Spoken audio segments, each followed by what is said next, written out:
बिस्मिल्लाहिर्रहमानिर्रहीम। आज मैं आपके लिए लेके आई हूँ बहुत ही मज़ेदार टेस्टी रेसिपी। अस्सलाम वालेकुम व्यूवर्स, खुश रहें आबाद रहें। चलें जी, आज की हम अपनी रेसिपी स्टार्ट करते हैं।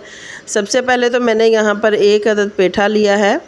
आप अपनी क्वांटिटी के मुताबिक ले सकते हैं। ये वेट में ज़्यादा भी मिलता है। अक्सर लोग तो इसको काटने की वजह से पकाना पसंद नहीं करते और कुछ लोगों को ये पकाना वैसे ही पसंद नहीं होता, खाना पसंद नहीं होता, इसलिए इसको पकाना भी मुश्किल है। लेकिन मैंने एक आसान सा मुनफरिद सा अंदाज़ आपके लिए लेके आई हूँ।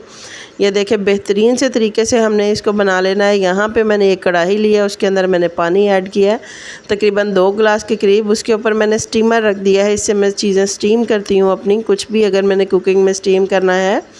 इसके ऊपर मैंने इस पेठे के अब इस तरीके से 4 पीसेस करके इसके ऊपर मैंने रख देने हैं।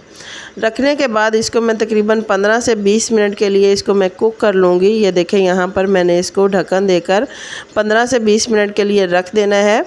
बीच में मैं आपको ढक्कन उठाकर मैं दिखाऊंगी कि ये देखें, यहाँ पर काफ़ी हद तक अंदर स्टीम बन चुकी है और ये गलना शुरू हो जाएगा।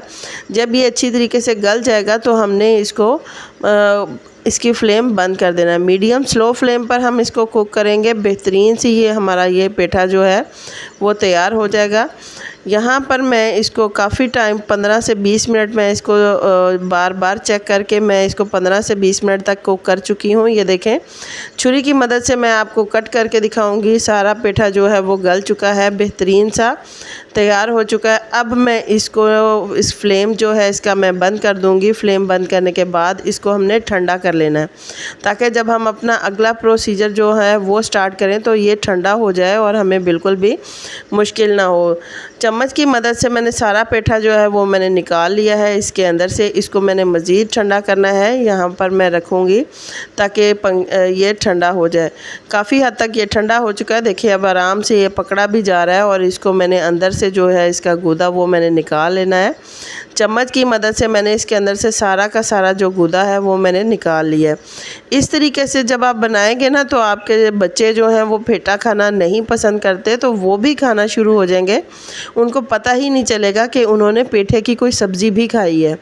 इतनी मज़े की ये सब्ज़ी बनती है। सारा पेठा मैंने चम्मच की मदद से ऊपर से मैंने निकाल लिया है। अब इसको मैंने मैशर की मदद से मैश कर लेना है। हैंड मैशर ले लें आप, वैसे इसको चम्मच के साथ मैश करना चाहें तो कर सकते हैं।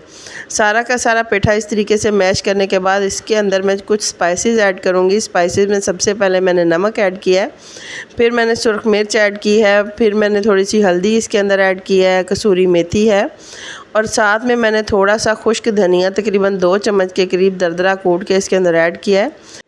1 कप के करीब मैंने इसके अंदर आटा ऐड किया है और 1 कप मैंने इसके अंदर मैदा ऐड किया है। आटा जो है वो हम जो घर में नॉर्मल यूज़ करते हैं वही मैंने इसके अंदर यूज़ किया है। आप सिर्फ आटे के साथ भी इसको बना सकते हैं। अगर आप मैदा नहीं ऐड करना चाहते तो आप सिर्फ आटे के साथ भी बना सकते हैं, और अगर आप आटा नहीं तो सिर्फ आप मैदे के साथ भी बना सकते हैं, वो भी बहुत मज़े का बनेगा।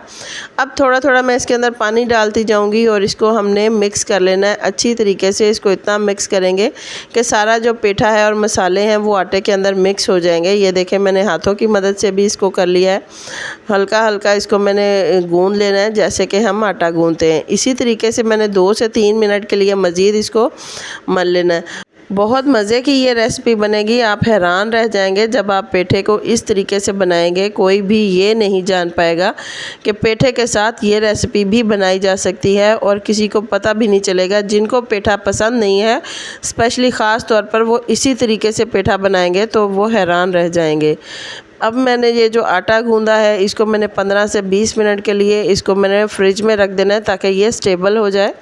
अब मैंने यहाँ पर छिड़का है थोड़ा सा खुश्क आटा और एक मैंने पेड़ा बना लिया है। इस साइज़ का मैंने पेड़ा बनाया है। आप अपने मुताबिक जितनी आप रोटी बनाना पसंद करते हैं आप उतना ही इसका पेड़ा बनाएं। और ये देखें, बेलने की मदद से मैंने इसको बेल लिया। दोनों साइडों पर मैंने हल्का हल्का खुश्का लगाया ताकि बिल्कुल भी ना चिपके और मैं बेहतरीन सा एक मैं पराठा जो है हम बनाएंगे। अब इसको यहाँ पर मैंने तवा लिया है। तवे को मैंने अच्छी तरीके से ऑयलिंग कर ली है। आप देसी घी भी लगा सकते हैं।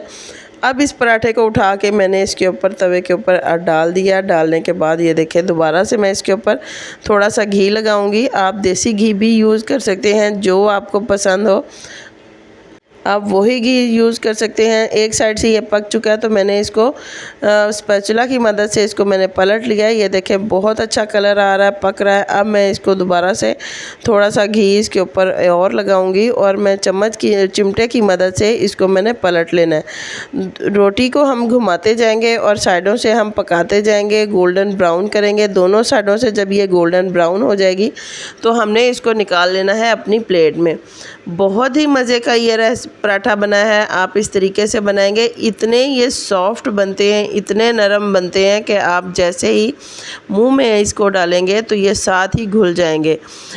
नहायत ही मज़ेदार, टेस्टी और नई रेसिपी, आप इसको ज़रूर ट्राई करें। बच्चों को ये बहुत ज़्यादा पसंद आएगी। बच्चों के साथ बड़े जो हैं वो भी बहुत शौक़ से खाएंगे। अगर आपको मेरी ये रेसिपी पसंद आए तो प्लीज़ इसे लाइक करें, शेयर करें, मेरे चैनल को सब्सक्राइब करें। अल्लाह हाफ़िज़।